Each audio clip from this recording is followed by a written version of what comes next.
Hi friends, I am Deepika, the JMJ champion of 9th A2. Do you know when we soak a body in water, then the weight of the body decreases. Now we will prove that by doing an experiment.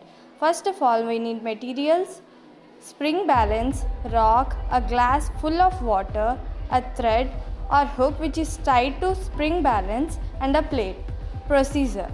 First check the weight of the rock and note down it. Keep the plate under the glass. Now soak the water into the glass. Full of water, see the weight. Now take the water, fell on the plate and check the weight. We can see that the weight of the rock decreased in water is equal to the weight of water fell in the plate. The weight of rock decreases because water applies a force called buoyant force. This is Archimedes' principle.